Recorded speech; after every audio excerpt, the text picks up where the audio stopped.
Hello, my name is Maria and I'm one of the owners of Too Young Too Simple Studio, which is a photography studio in East London. We recently started a social event in the studio for creatives to come together, network and share their experiences. On top of that, we will have a special guest coming in every month for a short interview to share their insights of working in the creative industry. This month our guests are the founders of Original Magazine, Emily, Grace and Michael. Original Magazine is a multidisciplinary publication with the aim to give space to diverse creatives to express their authentic voice. Both Emily, Grace and Michael have worked before in the fashion and photography industry. They both have an impressive list of clients and publications, and they have both created their own personal photographic projects. We run this event on the last Friday of every month. If you are based in London, feel free to come and join us in person. If not, I hope you enjoy the recorded version of the interview. So I want to start this by asking you a little bit about the process that brought you here, because I know that you have your website now for 4 years and you just have your first print magazine. Yeah. And to some of us, I mean, I actually didn't know you had your magazine for 4 years before. To some of us, it may look like everything's starting now, but I imagine that this may have like months and years of preparation beforehand until we go to the point to have the first print issue. Yeah. So I would like to ask you a little bit, what made you decide start this magazine back in 2020? And what did your life look like back then? But you want to go for that one? Well, I mean, it was years in the making. Michael and I met at uni years and years ago. I think we're going back like 2016, 2017. Yeah. And we were coming to the end of our journey as students. As you may know, once you graduate, you don't know where you're going, what to do. And we were both really quite scared, actually, of graduating. And there wasn't many publications out there that had the space for students and for us. So we kind of, well, actually, you came to me and said, I've got this idea about this magazine, about this space that we can kind of create. How about we kind of give it a go? So off the back of our, and this was during uni, actually, and we interviewed some of our peers, some other people from unis, just to see about their experiences. And as with any project, you put it on the back burner. You did your masters. I went off into the industry and did various internships. And come the pandemic, we thought, oh my God, we've got this really cool idea. We've got this time, as everybody did during the pandemic. Let's just give it a go. And that's basically it in a nutshell. So it's been a long time coming to get to this point. Yeah, one of many ideas that I have. must admit, like not all of them are great. But yeah, before we even thought of Original Magazine or OM as we called it, we were sort of practicing to be photographers. That's what we both thought we were going to be. And don't get me wrong, we both are really passionate about photography still. And even though we have the platform, which is very much our life now, we still try our best to keep working and, you know, in the industry, just because then it helps us to understand the industry, how it's moving, how it can, like, we can then use that to improve our website and now, you know, the print issue as well. But it was, let's just say we had a lot more freedom back then before we started the platform. We actually slept back then. We don't sleep now. Was there any part during this process that at any point you felt that, okay, this is really difficult to do? Was there like any major setback that made you feel that this is impossible to overcome? I think every day. A little bit, like it feels like that at times. But like we said, we studied photography. We didn't study a business degree or anything like that. So we didn't we had the basic knowledge of like what it was like to maybe run a business and a platform like this. But yeah, we maybe looking back could have done a bit more before we launched, but and maybe went into it a little bit naively in terms of like our background of like starting a business and starting the website, starting the business and etc. But knowing exactly what that then meant and like what we were getting ourselves into, and don't get me wrong, it's not all been bad. It's been amazing when you create all the incredible work, a bit like the work we did with Shay Cole here, and obviously all the months planning it, but it's that end product when you see it, when you see the print. That's what makes it all worthwhile. But there's many a stumbling block along the way, isn't there, for sure? Yeah, absolutely. And I think with any business, it's mostly, I would say, financial. I would say that's probably a lot of our problems, because not only did we launch during the pandemic, we're also here launching during the cost of living crisis. So bad timing, I would say, has been for us. But then if we didn't do it, we would have probably never had done it. I must admit, I think without that spare time that we all had, we probably wouldn't have done it. I don't think it kind of gave us that push, I would say. I feel exactly the same about the studio business. I feel we had a conversation before this actually about how I wish I knew more before I started it, or I had a little bit more time or a bit more experience. What would you say is the philosophy of the magazine? We talked a little bit about this before again. About wanting to give voice to different people within the creative industry. Can you take us through this? What is the philosophy? What makes it unique? What kind of subjects do you normally publish and all these things? Yeah, do you want me to take that one? Absolutely. Well, I must admit, when we started Original Magazine, a lot of the ethos and focus was on students, or I say students because there's no age to be a student, right? Because I did my masters and I did it with a 72-year-old woman from Ireland, and so when you say students, everyone sort of thinks of your typical 18, 19, but it's we say student with a brackets. But we wanted, because we were going through that process of, like Emily alluded to earlier, we were going through that process of coming to graduation and not knowing, I must admit, I feel like university sort of failed us a little bit, and I don't think it does enough. And it's a big conversation, personally, a different conversation, but in terms of just setting you up, knowing what it's like in the industry and what you need to be prepared for. And that's just my experience, as a photography assistant, etc.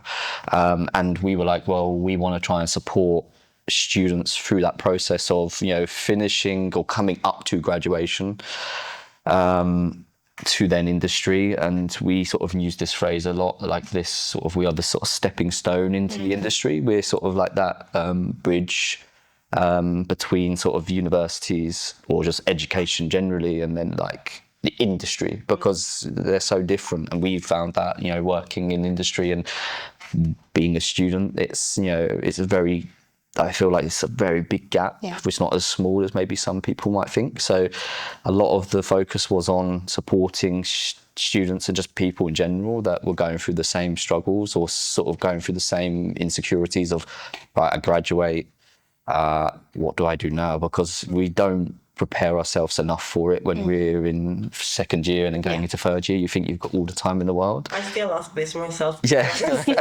So and time flies by, and before you know it, you're like, oh, I've only got a couple of months, what do I do? And the people that were thinking about it 12 months ago are already ahead, and now it becomes even harder.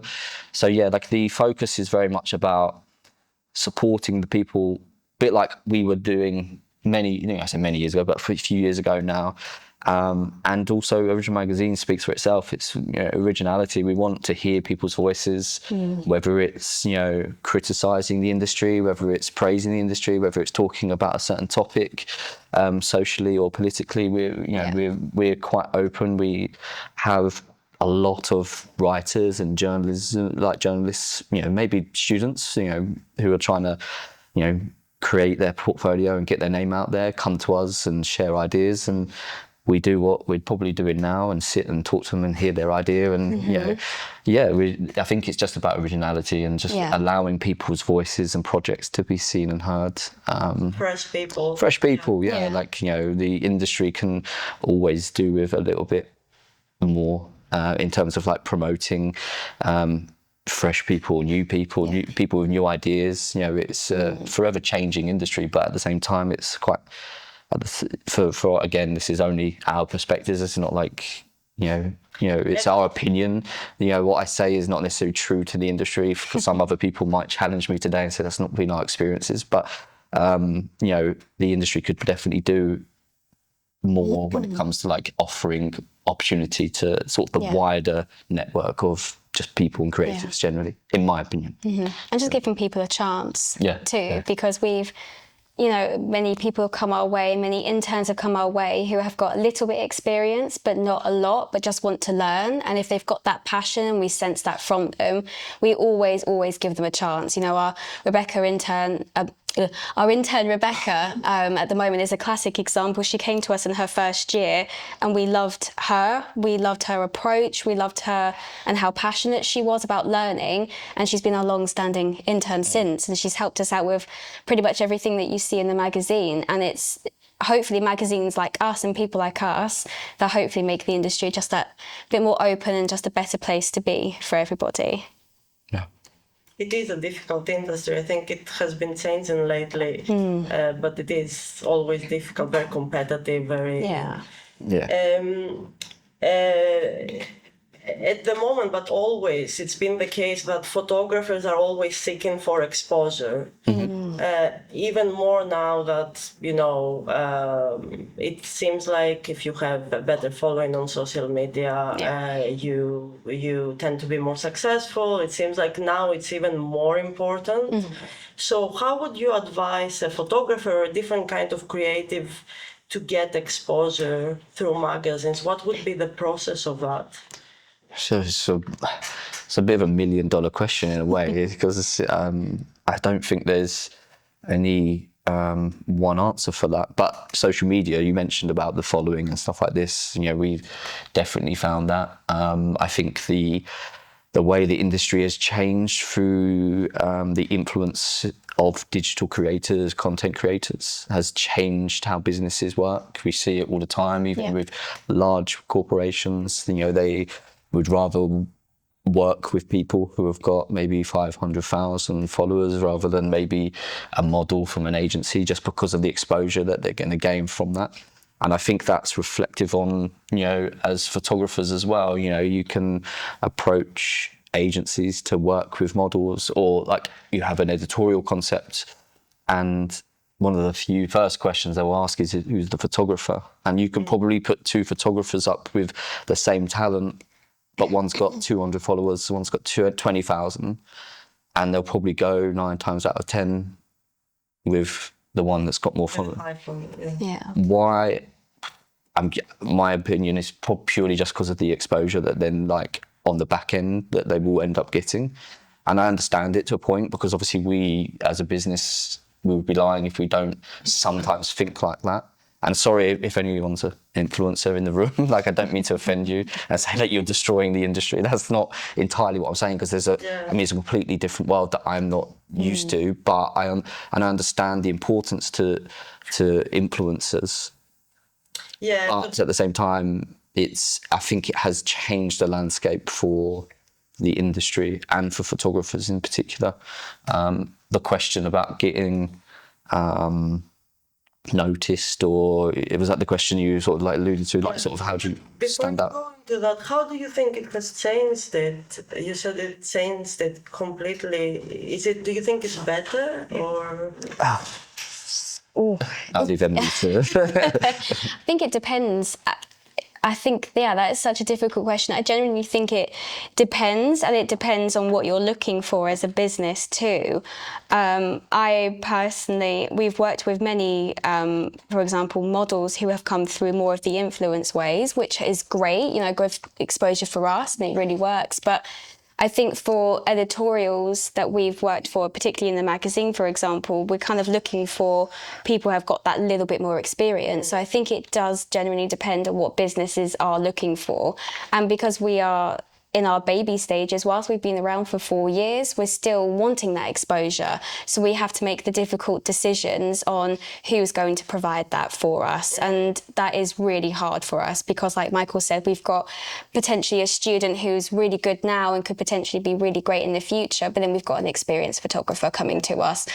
And depending on the project, we have to make that difficult decision. And it doesn't feel good because we can see the potential in people. And I think that's what makes us really special. But we've kind of got to make those harsh decisions. And I think businesses now have to make those, which is where the difficulty is now in the creative industry. I think it also connects to not just influencers, but just the change in social media and just technology and how, you know, everyone can pick up an iPhone now and you can pretty much take a really smart, I wouldn't say professional, but smart image, you know. And you don't need very high resolution because everything is online. Yeah, exactly. And then if you have, as you said, 200,000 followers, whoever is photographed by you will be seen by more people, probably. It's a numbers game for a lot of people. Yeah. So like the photographer becomes the medium or the model or the stylist or whoever instead of the actual advertising campaign in some ways sometimes. Yeah. We see it in, you know, I don't want to make this all about football, right? but anyone who knows football, and Jude Bellingham from England has now become one of the ambassadors and faces of Louis Vuitton. Yeah. And that's purely because of his influence outside of football and the following he has, you know, the fact that people follow him and, you know, are influenced by his life. And on a smaller scale, that's how businesses operate with, you know, people who have got 200,000 followers. That's the same sort of mindset. Is they go, people look at them, want to be like them. If we work with them, you know, it's going to give us good exposure. And it's what we get approached at all the time. And it's always, you know, if we do this, what numbers can you give us? What's the analytics look like, etc. And it's whether it's a good thing or bad thing for the industry I think it's a bit of both, personally. Yeah. So we all need to raise our following. By 10,000 followers, I think you used to raise your following. I don't mean to buy followers or anything like that. Actual organic things that work with real people. What advice would you give someone to do that?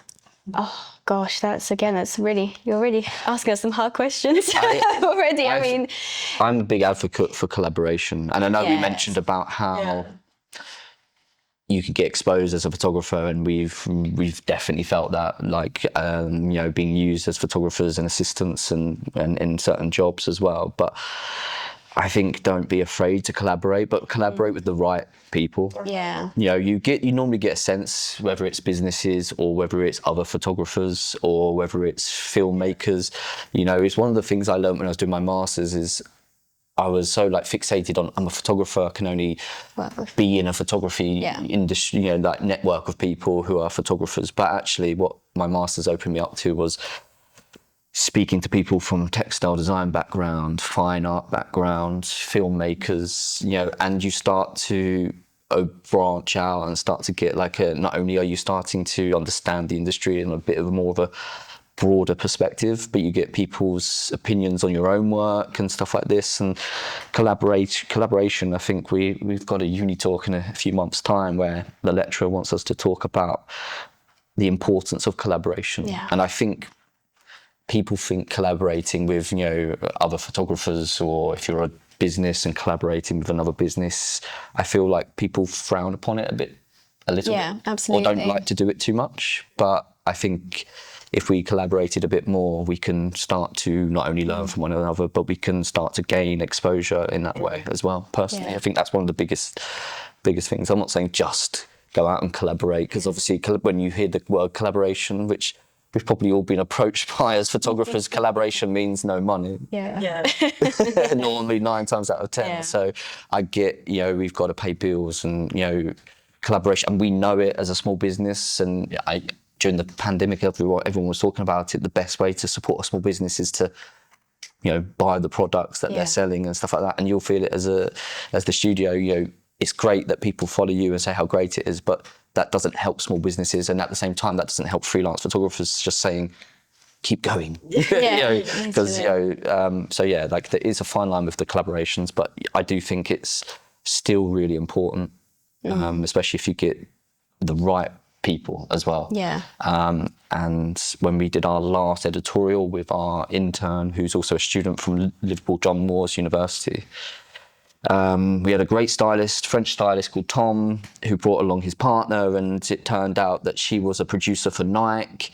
And all of a sudden, because of that collaboration, you've now got a network, and you start to build a network of people, and you're like, well, hang about. And then she starts telling you about the clients she's worked with and the photographers she's worked with. And, you know, that sort of collaboration, I think, is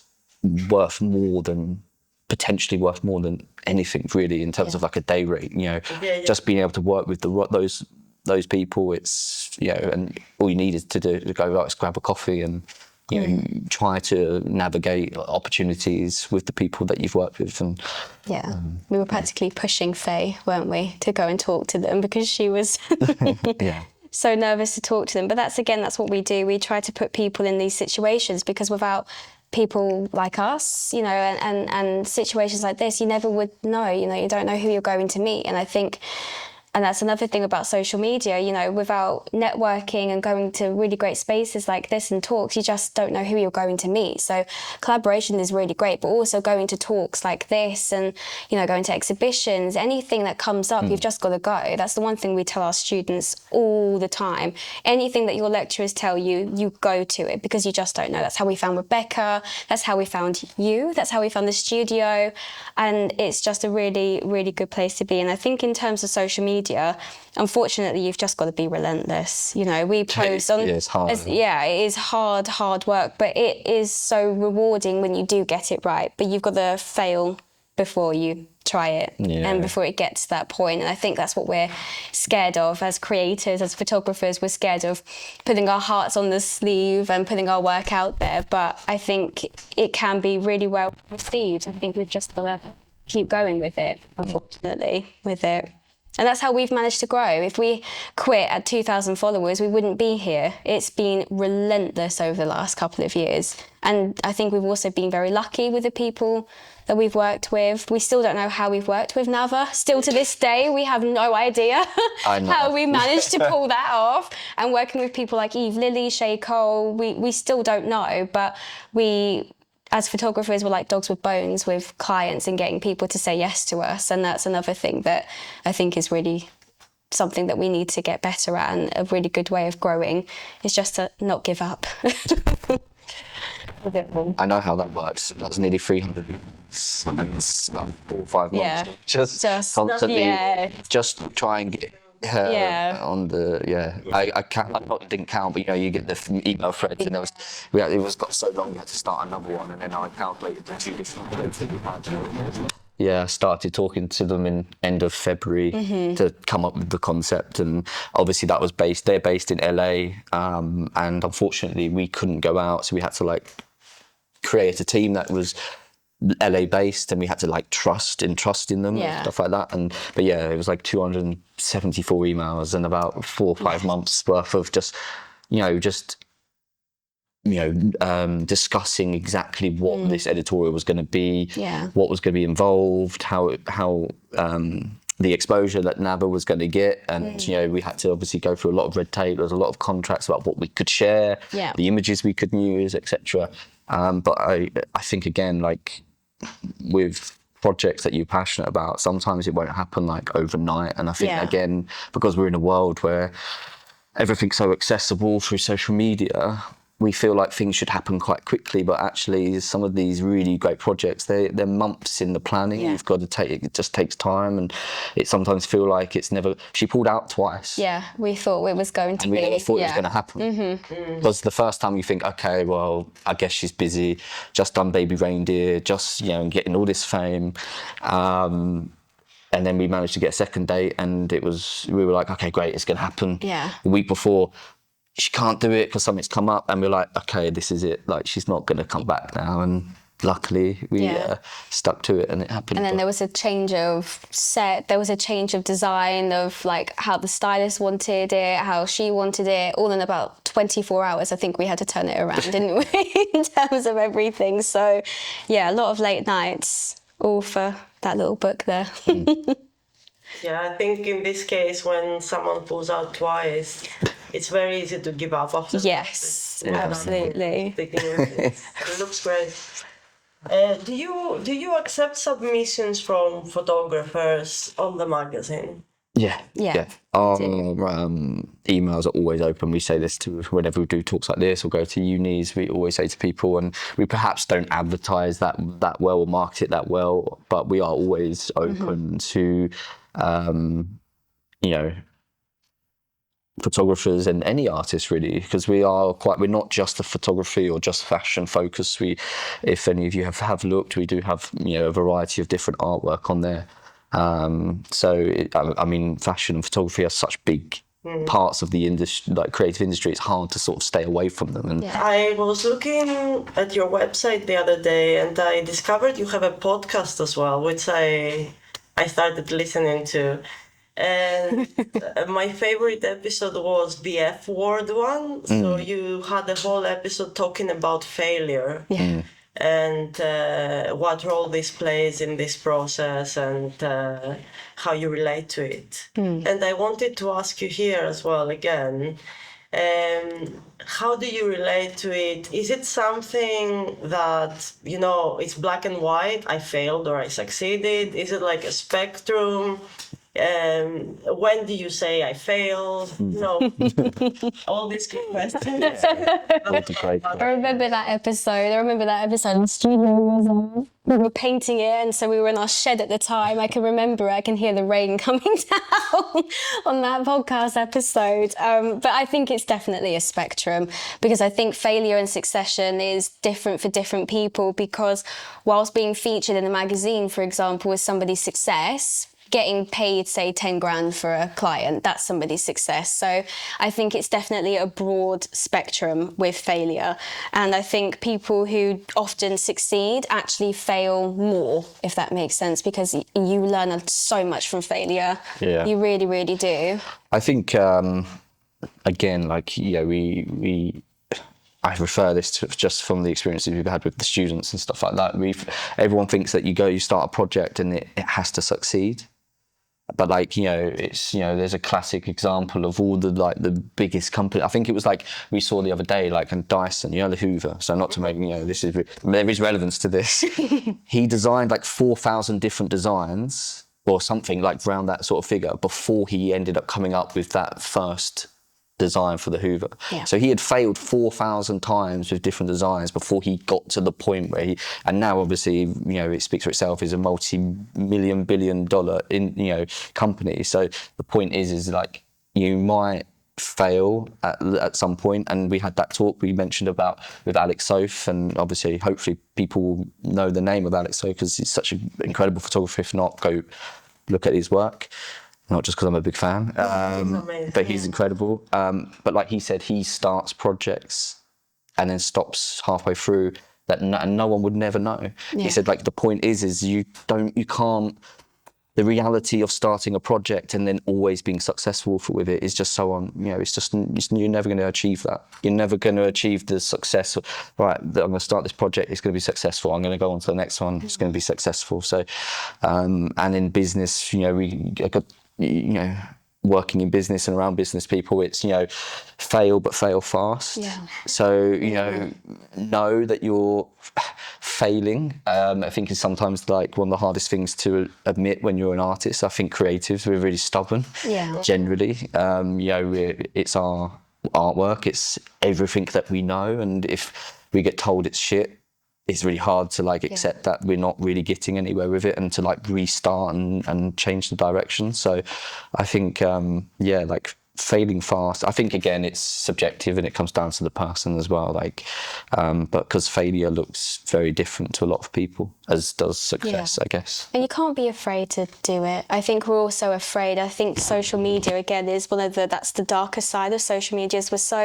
And we're guilty of this on our social media. We're so great at promoting ourselves that we're doing really well, that everything's happy. But like we've just said to you all, she cancelled 2 times and we were this close to just not making it happen. So I think as creatives, we're also really good at projecting this impression that everything's fine and everything's okay. And I think we've got to start undoing that and learning how to sit comfortably with failure, because it's going to happen. It's part of the process. And we've got to trust it, as they say. Yeah. Where did you find all these talks? You talked about the talk you had with Alex Soth that was online. You mentioned a few other talks you had with photographers. If we want to attend these talks, how can we do that? I know that those ones weren't recorded, but do you have any new ones coming up? Yeah, we will do the podcast, Yeah, we're gonna- and those types of talks that we co-host that will be restarting. Obviously, with a small team and the print, that was where a lot of our Yeah. focus Yeah. was That's on. it. But yeah, we're going to hopefully we've got quite a few things bubbling away in the background that like we want. But yeah, everything will be either found through the website, through our socials. We do use a few other platforms to sort of when we do host talks like the one with Alex Soth and Sophie Harris Taylor, which was really great, which was recorded, which will probably end up on the website at some point. But yeah, there will be. As long as you follow us and you're aware of us, you'll be able to see them. That we normally advertise it a few weeks before. Yeah. And then it's. And are they normally online or are they in person as well? Yeah, it's a bit of both, isn't it? A bit of both. It I think. varies on the individual who we're going to work, like who we're going to talk with. I mean, obviously with Alex Soth being, American based, it just logistically made a lot of sense just to do it sort of online. But ideally, because we started in a digital world and virtual world, we want to try and be as accessible as possible, do more physical events. So yeah, hopefully, fingers crossed, there'll be more physical talks, a bit like this, really, similar sort of sort of feel and interaction, and hopefully be able to interact with the guests afterwards and stuff like that. So. Can I ask you a bit about that project we mentioned at the beginning? I know we skipped it later. So you did this project. What was the title again? Grassroots. So it was a combination of photography and football. Yes. And you documented communities. You said that. Can you talk through this? Yes. That was very interesting. Yeah. So I started this when I was at uni, doing my BA. This was 7 years ago or so, wasn't it? It actually started off I thought it was going to be like a uni project. It was something I was working on just to sort of pass a grade to start with. And then I just fell in love with what I was doing and the work that I was doing. I know it's a bit cliche, but I'm a massive football fan. Love football. It's been when I was a young boy. It's always been like my passion as well as photography. So I was like, I've got to make this work and combine the two. Started doing that. I started documenting grassroots, so the amateur football all across the UK. Whether that was in London, whether it was in the countryside of Norfolk and Suffolk, going up to Manchester, went to Wolverhampton and a few other places.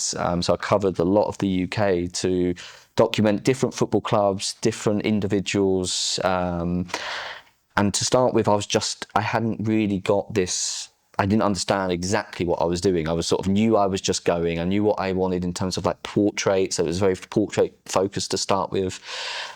And then it took a turn when I went to do my final major project at uni, and I was starting to create pictures of the empty changing rooms. Mm-hmm. So the spaces that the people occupied. So I was starting to take the people out of the pictures and start to take pictures of like the changing rooms. Bearing in mind, most of them are like so underfunded, really grubby, like really. Yeah, so again, like you have to contact the right people, whether it's councils, whether it's not quite 300, but you had to just like contact the teams, trying to explain to a like 75-year-old chairman of a really small football club in Wolverhampton why I wanted to travel 2 hours to come take a picture of a grubby changing room is very difficult to do in an email. So I had to find the contact details and just said to him, like, this is part of my project, this is what I do.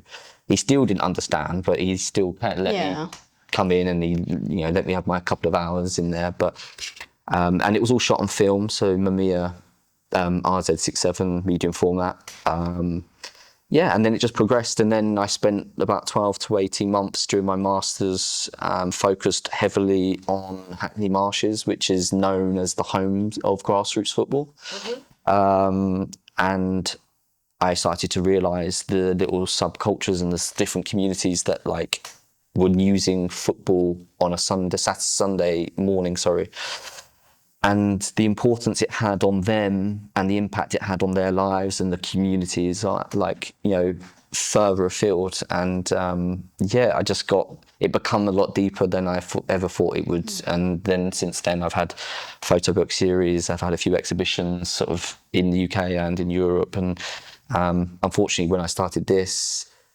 that balance of being a photographer and the editor, like the sort of editor was 80%. It has taken a bit of a back burner, but yeah, I'd like to revisit it because it has been about a couple of years now since I've actually worked on that. So, but I'd like to revisit it at some point for sure.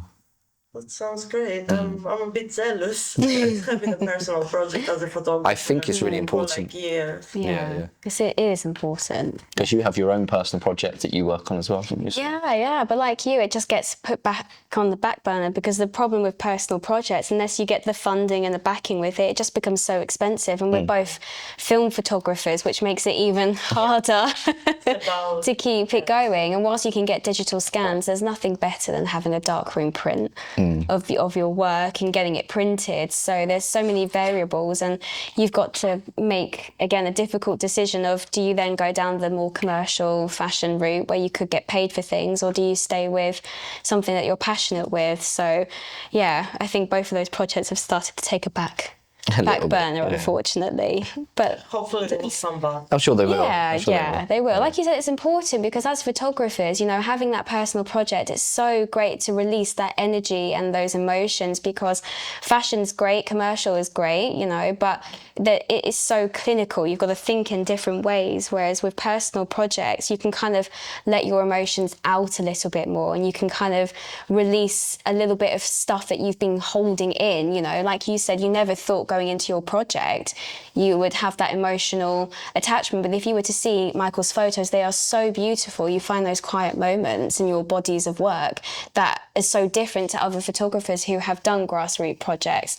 And it's the same with my project, you know, we kind of put our hearts in our sleeves in that way, and I think it's good. I think it's good therapy, actually. You know, it's therapy. I think it is. Yeah, I think that's what it is. You know, I'm a deep believer as a photographer that the lens of a photographer is the eyes to the soul, and I think that's what happens with personal projects. And I think it's sad that we've had to put it on the back burner with them. So yeah, but it's important for photographers to have that and to try to balance the time. Yeah, if you can. Yeah. I think all the photographers that we mentioned and we spoke to all say that they work on personal projects. It's something everybody says. I literally have never met a photographer who hasn't said this exactly. You need to. You need to, and also it means that when you're maybe not busy making money, you can always be working and still shooting and working on that project. Yeah. And I think it just keeps you interested enough and to keep you going, and keep you, you know. Because it's hard. You take a few years back and you pick up the camera, and I picked it up not that long ago, and it felt all new again. Yeah. It feels heavy. It's probably just because I'm getting older, you know. Last question, guys. I'm sure you have a magazine that was your model magazine before you started this, or something you really admired. I'm not going to ask you what it is, but if you ever, or maybe it's a business, it's a brand, it may not be a magazine, or a photographer like Alex saw, if you had the chance to ask them one question as advice, what would you ask them? Like someone who is much more experienced than you in this. Oh my God. We actually ask this same sort of similar question when we do interviews, actually. It's like, well, we normally say, like, ask, like, what advice would you give your former self or your younger self? Like, sort of, so it's not quite the same, but it's similar. Yeah. It's interesting because I think wherever you are in this process, you always think about the person that is ahead of you. Yeah. And what information they have that can help you. So I was curious, you may not have a very specific answer, but I was curious, what would be like the next thing that you would like to know? Because this is a very, very big project you just completed. I can't even imagine how much work and failure went into this. So looking in the future, what would you like to know as a next? I mean, you probably learned so much during this, but what is there left to? Yeah, I mean, I think it's an interesting question because I'd like to know. We have this conversation all the time, actually, and I know it's a little bit of a side. We're going a bit off topic a little bit, but like knowing, like sort of like foreseeing what's going to happen with the platform. Like sometimes we're like, would we want to know, or is it like that journey of like not knowing and finding out along the way? Is that what we love? But yeah, that's a really interesting question to ask. Like, what piece of, I don't know. In all honesty, I don't think I would know what to say. Well, that's fine. It's very not often I don't have a lot to say, but I think maybe it was something along the lines of like, does it get better? does it get easier? Maybe something like that. Yeah, maybe not even easier, but just better. Because I don't ever want an easy life. I don't ever want to be the best editor or the best magazine or the best photographer, because you've got to leave yourself room to grow and to learn. And with technology such as AI and the next thing that comes along, we've got to be open to learning and jumping on board with that. So I think it's just a case of like, does it get better? Will people know us more? Will people engage with it more? And does it get easier in that respect? Because, you know, like we said before the talk, it's so hard running a business, you know, and everything that comes with that, and just life in general is so hard. You know, does it get a little bit easier, you know, whether it's the yeses, whether it's just the simple being able to sleep a bit easier at night, you know, is it easier doing taxes later on in life, you know? But there's one thing that we got told, and I've referenced him a lot, but Alex Soaps he just said, be patient. The industry is a marathon, not a sprint. Not a sprint, yeah. And that I've always taken that on board, and it's sometimes really hard. Like we were talking before, you sit there some days and think like, why have we done this? Why did we start this? Is it even worth it? Like you put all this effort in, and then some days, some weeks, it's like you don't hear from people, and people, you know, whatever it is. But yeah, I always remind myself of what you said, and I think it's true personally. I think those who are genuinely passionate hang around. Yes. Those who are doing it because they think they like it, or it's, you know, maybe especially for some of the younger people, like trendy, just to pick up a camera and shoot. But I think those who are genuinely passionate about it will be here in like 30, 40 years time, still working, still doing the project, still, you know, creating work. So yeah, it's definitely a marathon for sure. I know that's a bit cliche and something that we all get told along our Well, you the didn't line. say it, Alex. No, exactly. I'm really telling you what the great man himself said. So if you've got problems with it, you can email him. Anyway, great. Guys, any questions? Anything you would like to ask? Yes? Fantastic presentation. I'm just interested to know why you've gone with a hard copy publication as opposed to, we talk about digital, we know the digital world, and you've made a huge investment, a huge leap into something that's maybe 20th century, 19th century. So what made you do that? It's a good question, and it's It's actually it's probably off the back of like we said, we launched when it was like COVID, and even before then the world was a very digital, but it became even more so for us because we weren't able to, you know, sort of do physical events or go anywhere. But the more we did talks like this, or we go to universities, the one question we got asked a lot by either guests or students or lecturers was like, do you have a physical copy? And we're very physical. Yeah. We like something tactile. We want to hold something. Want to, you know, feel something. We were just looking back at all the times and all the people asking, and we were like, we felt that it was right just at the beginning of this year to give it a go off of the experiences that we had with, and speaking to some of the people after these talks and reaching out and saying, if we did do a physical book, you know, how would it work? Would you be interested? What would you be interested in seeing in this physical book? So it wasn't just like, oh, people clearly want us to have one, let's just do it. We still put a bit more research into just like, oh, Tom over here said, you know, are you going to do one? But yeah, we get told we got told, didn't we? You went to, I'll let you talk about the event that you went to. I think it was a talk with WeTransfer, and I think it was with Magma here in London, and they were talking about books and if there's still a way that it still works. And I think people miss that, a bit like how we were with Pope, that we missed that interaction with people. We miss that tactileness and holding something. And I think actually, because of the digital space, it actually informed the size of the book. So people were quite shocked when we kind of brought out this small, portable thing that you can just shove in your bag. And that was one of the reasons why, because the problem that we have, whilst we love a thick coffee book, and that was my goal, isn't it? To have one day, to have a thick original magazine coffee book, it's just not practical for everyday life. So I think it's a good way of kind of mixing the newer age of people with the old fashioned, which we are, you know, we love a magazine. And I think that's having those both viewpoints and those research kind of informed the size of this one. So I think bringing the old and new together, I think has worked out really well for us. And we had to give it a go, because one thing that we have as a business and as a magazine, and one of the reasons why we started it, if we didn't give it a go, we'll never know, and we would regret it. You know, I would think we would be lying if I said that if we didn't do this, we probably would have regretted it in 10 years' time. And looking at it and seeing how well received it's been and how people are kind of wanting us to do another one, it's just informed that there is a scope for it. How long we do it for, I don't know.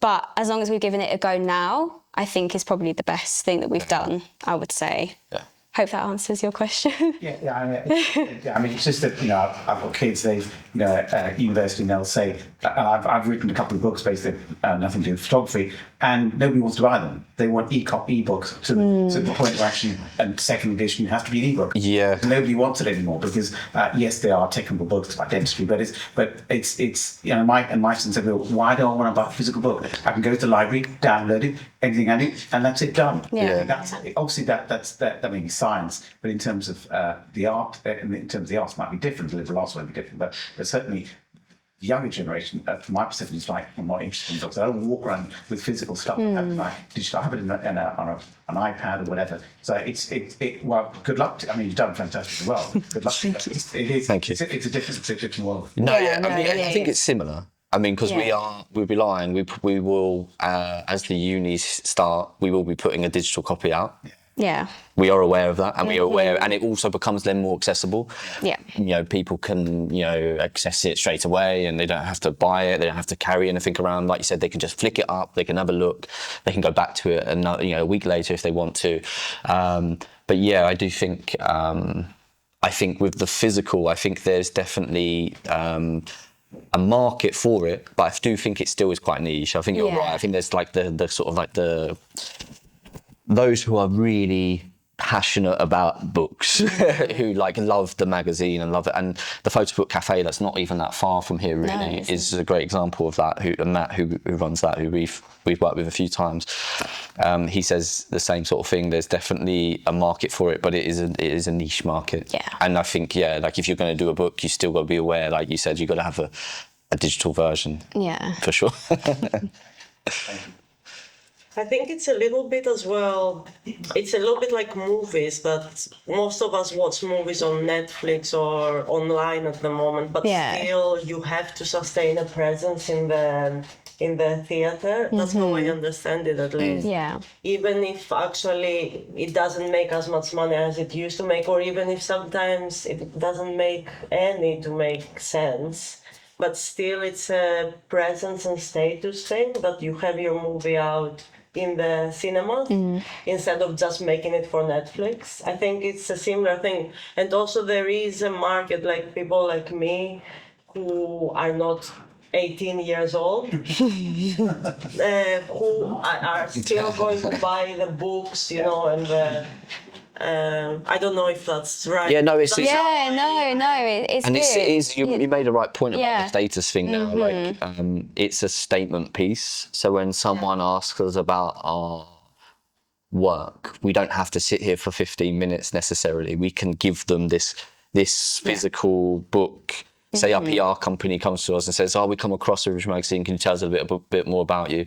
We will do that in email. But we'll send you a copy of our magazine as well. And we can, like, it's like this, it's also a marketing sort of tool as well. And a bit like your books and stuff like that, you might give it to the right industry professions and people in science just to circulate it so people become more aware, and that's what we've done with a lot of the people that we've worked with, you know, sort of PRs and agents and stuff like that. It's also, you know, a form of marketing and getting our name out there to places and to people that we all haven't already. But yeah, it's also like Maria said, it's a status thing. You know, having that book is, you know, hopefully now will mean that we're going to be here, and you know, it's not like a digital platform that's just, because unfortunately when we started in 2020, for the first year people were like, oh, it's just a COVID thing, because everyone started up a second or a third business or anything like that, and that's what we were fighting a lot for the first probably 2 years actually, is like it's just a couple of young kids, well not young kids, but you know, younger people who are just doing this because they've got nothing to do. And now with this, it's like, well, no, actually, like we are serious. Like this is a statement to say, look, we're not just those young people who are, you know, got this ambition. You know, we're very ambitious. Don't get me wrong, and we still probably do. Thank you. But yeah, it is a bit of a statement, and it's a bit of a, you know. In a way, you know, to a lot of people who have said no to us, like, actually, one day you may regret that. Yeah, absolutely, absolutely. Yeah. That's it. Anyone else? I just wanted to share something about failure, because I'm not big into mental health, but people talk about failure and other people's failure. It kind of really annoys me, in so much as that it's someone else's construct. And I used to do a completely different job, and now I'm kind of like a hobbyist photographer. But one thing I always used to say to my staff is, irrespective of how the company treats you or whatever happens, if you learn something, and that's for yourself, no one can take that away from you. Yeah. So what else people might say, oh, like you say Dyson, well, he failed 1,000 times. No, he did 4,000 times. And he spent 4,000 times learning. He wouldn't have got to 4,001 without the 4,000 other experiences. It's not failure, it's the mindset of learning. If you learn and continue to, you've only, so I hate the word failure, but you're only close to failing if you refuse to learn from what you've done before. Is that like that simple thing, you know, fool me once, okay, but fool me twice. If you, you know, you've just got to go through that learning experience. It's not failure, that's someone else's opinion, which is largely relevant to yourself. That's my little piece I'm sharing. Yeah. No, I love that. Yeah, I think that's really great, absolutely. And I think that is something that we need to start installing into the younger generation, I think. And I think that's what stops a lot of young people kind of going out there. Well, just people in general. Think, yeah. Like, you know, we speak to a lot of people who maybe had a science background like yourself, and they've decided like slightly later on in, you know, your career that you don't want to do this anymore, and you want to make that change. And you know, you might think, you know, it's going to be slightly easier than it is. And I agree with your point, as in, like, you know, the failure and stuff. I don't think we should be afraid of speaking about failure, though. Like, I do think it's a word that it should become familiar within our vocabulary. We shouldn't be afraid to sort of like speak about it and share experiences. But yeah, like the way of not necessarily saying it's my failure, but it's just that, it's just experiences that, you know, will, you know, sort of shape your future, really, you know. And but then, you know, they will only become failures if you let them, really, because if you do back a bracket fail on a project, if you then go, that's it, I'm not going to do it again, and you've allowed that to then take over, and you know, and as long as you use that positive, because I just think if you're out there creating, whether it comes good or not, you've done that process, you've started it, you're always going to learn something from anything, you know, whether it's, you know, you've got this editorial concept, or you're doing a documentary project and you do it, and a month later you're like, this is not how I anticipated it to go, or this is not how it should look. Take a step back and start to like evaluate what is good and what's not good, what's bad, what didn't quite work, and then just move forward with those experiences. That's how I would sort of use in my own experiences. was interesting is people can produce something that's really, really good first time. And then it's almost like luck, they got there, and actually they don't learn anything from it. So, in my world of experience, people can do a fantastic job, and then something happens later on. They've done it, and then they can't work out why it didn't work in the first place, and they don't see that actually the best way to learn is actually through the failure. Because actually sometimes people that are lucky, they do something wrong, everyone loves it, it's great, and they think fantastic, they're great, and they really what I'm doing. And actually when something does hit them, something does go wrong, why did that happen? I find know they got there. they have the experience of getting happiness out of what they do, so they are more likely to go back and chase the same thing. Yeah. I think that's the hard thing when you start something. In my experience, I only do things repetitively that gave me some kind of success, some kind of, like if I cook 20 times and it tastes bad, I'm probably not going to cook again. Whereas if the third time I cook it tastes well and then it doesn't, then I will keep chasing that time. What did I do that time? How can I get back to that? I think it's true that you learn every time, but once you have a first something that went well, that you got some kind of approval, this may be money, this may be your friends like you more, it may mean whatever it means for whatever photography project you're doing, I feel like it's very difficult to imagine what is going to be if you have not experienced it at all, and unless you just are passionate about learning, then that's the success. It's very difficult to not feel a little bit bad if it doesn't ever give you what. And that's, I think, the hard bit at the beginning, that it may take a while to get to the point, because it does get a little bit easier, isn't it? I mean, that's what your question is. Yeah, a little bit. After this cover, you may have to do 250 emails instead of 300 or maybe. Yeah. 500 or Yeah. whatever. It does get a little bit easier, but before you've ever had someone responding to any of your emails, it just feels like you throw rocks in the darkness. And I think that can be a little bit challenging. Yeah. Yeah. Yeah. At least that's from my experience. No, yeah, it's true. Yeah. Like if I stopped at the first no that I had, or the first person who said I wasn't going to be good enough, I reached out to a photographer when I was 17, 18, wanted to assist him. He was based in Leeds. I'm not going to mention who he was. But he basically said that I was an entitled young boy who had a fancy camera and was going to get nowhere in the industry. Yeah. And that experience as a 17-year-old, you'll think like that's quite crushing. I'm like, I looked up to this person as someone who was, creating good work, and I was like, I want to make work like that person.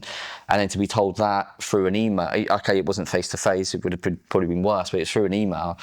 So if I took that first experience, like we were talking before, Exactly. I may have gone, you know what, actually, and maybe I'm different, like maybe if that happened to Emily, you might have taken longer to get back up and go back out there, and some people may have never gone out there. So again, I think it's also depends on the individual and what they're going to Totally. receive that sort of type of message.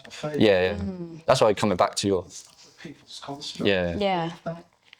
That response says more about that person. Yeah. Yeah, absolutely. Something about you. Yeah, absolutely. So it's how you take that. Yeah. Yeah. And I think the biggest challenge, not in any industry where you're trying to put yourself out there, be it dentistry, IT, which is what I did, is actually taking that first step to say, I can do. Yeah, You absolutely. have to take that first step. Yeah. And when I say to my kids, you may go off in the wrong direction, but that's okay. You change tack, and you keep changing tack, and you hone it down. It's that process of learning, because if you listen to that noise of failure, Yeah. often you don't take the first step. Yeah. It's old cliche. I love old cliches. No, it's so true. Yeah. Before you can run. Yeah, no. The reason that Totally. Yeah. Fail fast. Yeah, fail. Fail fast. Yeah. But that was a very business-minded guy. He was very commercially driven and money driven. But yeah, it's still. But again, even then, that you can analyse that sort of phrase, and at what point do you realise you're fair? I don't know. We could be here all night talking about it. Yeah. Yeah, and I think it's also it's also getting to the point, a bit like what you were saying about photo books and series. It's just kind of almost knowing when to stop too. I think is quite important, because whilst I think understanding like it could fail, if that makes sense. I think understanding that something's not going right and then trying to pivot and change that is also a really good mindset to have, because otherwise you're just hitting yourself against a brick wall. But that's when then, if you've collaborated with people, you can start to ask them for their opinions and feedback and stuff like that. Because the worst thing is feeling like you're the only person, only creative going through this process, which is completely wrong. Yeah. You know, like you say, Alex, so saying I create projects all the time and I just throw them. Essentially, I just discard them because they're not going anywhere. Like, you know, we're never going to be able to create work and just create work and it's going to be successful all the time. Yeah. It just like, I don't think there's anyone who's successful in this world, whatever line of work, who hasn't had that journey. So, you know, it's just normal. It's just a normal process. Yeah. So, yeah. Anyone else got any questions other than Fady? It seems like it's a... Yeah, I actually have a question. So, do you have a direction you want to go as a business?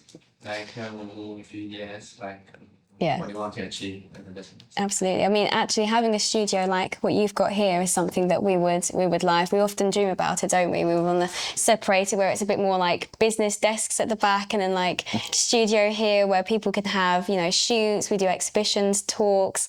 We've talked about, you know, having like a 2-story thing where it's like a coffee shop underneath and all sorts of things. If money wasn't that yeah, if we won the lottery. You can have a 2-story building in London.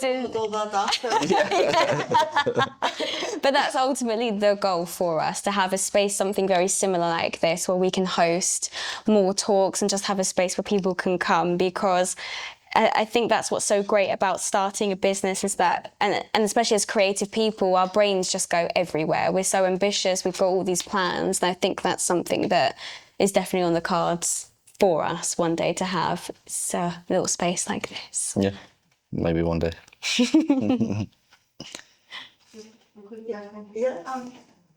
For me, I think the hardest thing is finding your identity and making yourself stand out and having a look or something that identifies your work.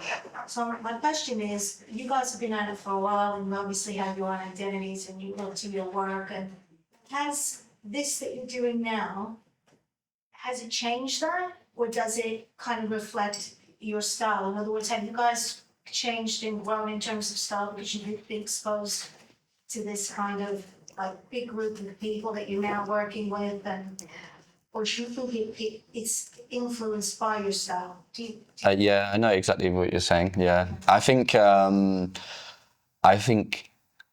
the work that we sometimes accept reflects who we are as photographers. Yeah. Sometimes. Like we have to be, you have to be impartial, but sometimes it's really hard. Like if I get a photography series or a documentary series and I'm like, this is right up my street. Yeah. It's really hard to like get really passionate about that.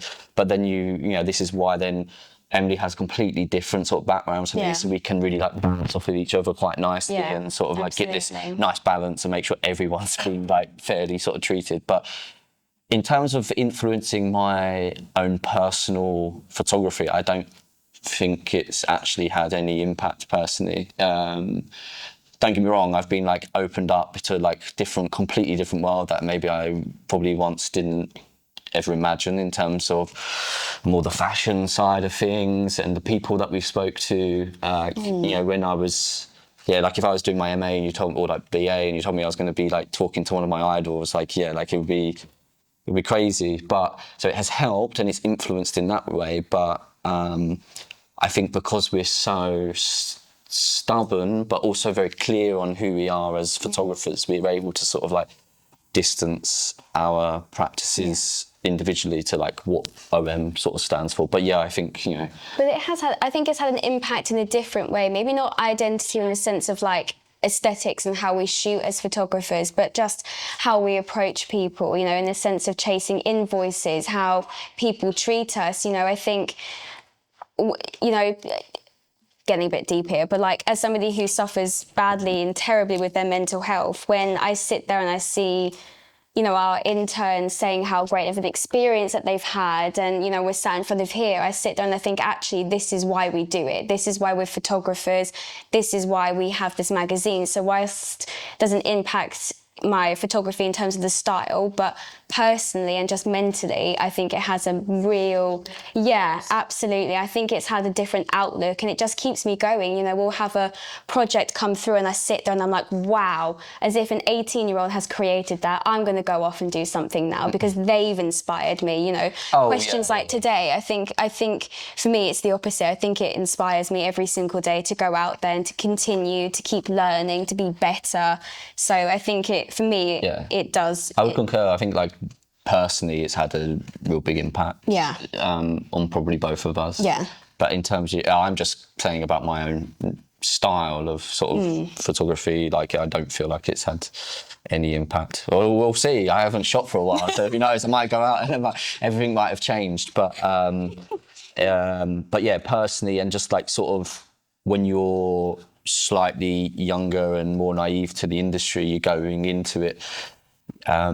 I think now we've been in the industry, and the people we've spoken to and we've worked with and we continue to reach out to, you realise actually we're all the same, like, and we're all sort of just trying to make it happen and, you know, and to work. And it's not too dissimilar, you know, whether it's us, whether it's another big corporation business, you know, whether it's, you know, a photographer, freelancer, like we all share the same sort of that, well, say the same values, but like, you know, we all had the same sort of vision and what we could sort of see the future being. And definitely enriched me, like enriched my like, just experience around the creative industry. Absolutely. So for sure. Yeah. I just get a sense of your. Sorry. You just talked about, you mentioned half an hour conversation about film, both like producing the film. Yeah. I just was a very silly question, but when you are looking at submission, when you're looking at something's work, does that, what they shoot with, does that influence you? So if you had a submission, one submission coming in, someone was using a medium format, someone was using Moodle, someone's even shot with mobile. Yeah. Are you going to be swayed? Or I mean, it's more about the picture or the topic and the subject. What's the subject matter for me? Like, I'm really not, I must admit, I'm not one for like iPhone photography, but then like Nick Knights has done like a huge... Yeah, with his Roses. Roses project, he did that all on an iPhone. So like, who am I to say to Nick Knights, you shouldn't be doing that? So, but personally, I think maybe when we first started out, we were a little bit like looking at aesthetic at times, like on like the technical level. Oh, you've worked with medium format, so that's technically harder than working maybe with an iPhone. Technically, you know, again, getting technical, but so we might have gone, oh yeah, like maybe we've been swayed, but now it's much more about like, what is it you're actually shooting? Your subject matter, like, you know, the topic, the title, like the narrative behind it, and also why. Like, we always ask these questions. Like, we get people sending submissions, and it's like, well, what has interested? Like Maria was asking me about my project Grassroots. Like, why have you decided to work on this particular project? And it's just more about the subject matter and the narrative for us now, more than anything, really. Like, obviously, it needs to be shot well and clearly, like that photography. I know you're going to probably maybe contradict me, but like, we get told nowadays, like, you know, it's all about the narrative and everything, and the image is almost like secondary, but like it still needs to be shot well. Yeah, it needs to make sense. Still has to make sense. Has to be really, you know, and it doesn't have to be 5x4, do you know what I mean, film, but it just has to be clear. Like what you're telling me, like, so if I read something and then I then look at it, I want to be able to see what I've read translate to the image that I'm seeing. And like, you know, that's what I'm looking for when I'm looking for submissions personally. And that's what I strive for in my own work as well. Like, I want to be able to tell you guys, this is what I work on. And then hopefully when you see, if you see the work, it's reflective of what I've told you. So like, like It still has to be clear, doesn't it? Absolutely, and I like being challenged too. You know, I think when AI started circulating into the creative industry, there was massive uproars, and rightly so, to a point. You know, I remember a certain gallery posting about an artist's work, and they solely used AI, and it was taking inspiration from, I think, a game or something, and obviously that was a massive uproar. But actually, when it's done in a really good manner and there's concise things to it and it's contextualized, I think that's where the challenge happens. And we've got an AI artist in this magazine because it was done in a way that kind of challenged everything, absolutely everything. And we've also, again, as business people, we've got to keep up with what's trending too. And what makes sense to the industry, because whilst we want to be original, we've still got to be aware of the trends and what people are going to be interested in and what they're after. And so if you look at the AI work in there, you can tell it's AI. You can tell. It's obvious, and it's done in a way that's not meant to be an illusion and to almost like, what's the word I'm looking for? Not catfish. Anyway, catfish people into thinking that it's a real person, but it's meant to challenge the idea of what art is and what we can do with it. And it's something like that I'm personally interested in. I want to be challenged. I don't want to be, you know, what's right is right, because personally, I'm a very black and white person when it comes down to photography, or I used to be until AI started coming into the mix. And that's just one thing. That's all that, just related to that. So if things like mixed media type thing, things like that, is that something that you would, Yeah. you're kind of the messaging and the storytelling?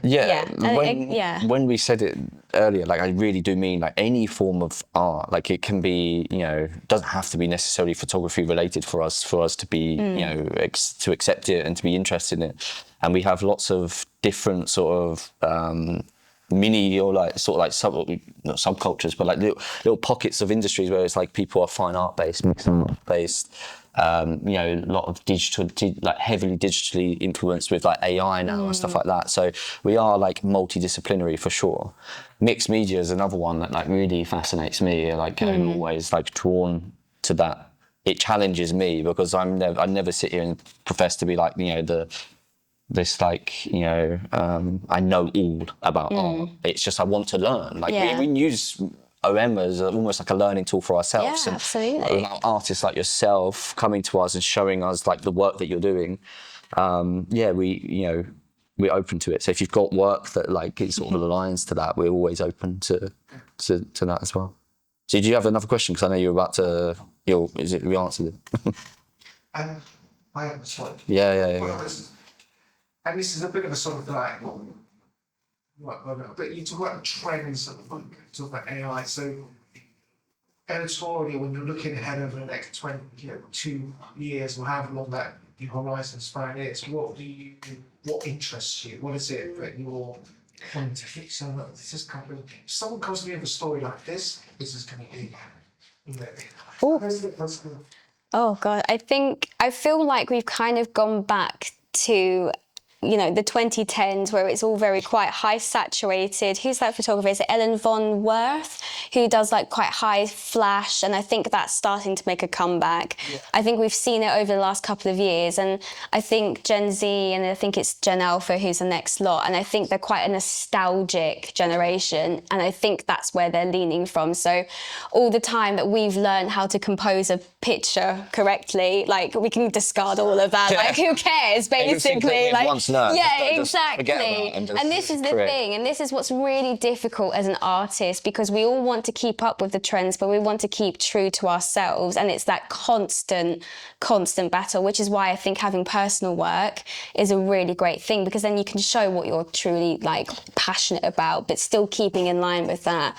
And again, going back to the difficult situations that we've found ourselves, you know, do we want to keep true to what we know as artists, or do we have to go with what the industry is leading, and we have to go with where the industry is? And that's where fights happen. That's where discussions, you know, I think for the front cover, for example, for this, we had to get our interns involved because we couldn't work out. We had to do a poll, and it's things like that. But I think because the generations now are so nostalgic, because the trend at the moment is AI, and that's technology, it's not tangible. I think that's where they're leaning on a lot of old things that we were taught not to do, they're doing, if that makes sense. So I really love all of that sort of stuff. yeah, we do too now. Yeah, we do too. Absolutely. So yeah, I think that's where it is at the moment. I mean, again, you can see it. There's gradients involved. I feel like a lot of editorial photography has kind of gone back to almost like the 1950s, with like the solarization of everything. And I think that's where, who's that photographer? Is it Elsa Fitz? I can't pronounce her last name, but anyway, she's a really great photographer. But she very much leans on a very vintage, I would say, way of shooting now. And I think that's why a lot of people relate to her work, and why people are bringing back, you know, the trends like indie sleaze and all of this. So I think that's probably where we're headed. We're kind of going back in time whilst everything else is going forwards. It's very difficult. It's so weird at the moment, but that's what's happening. That's what's happening. Yeah. Thank you. Thank you. No, thank you. Anything else? No? Cool. No, we're all good. Thank you, guys. This was great. You're welcome. Thank you. Thank you.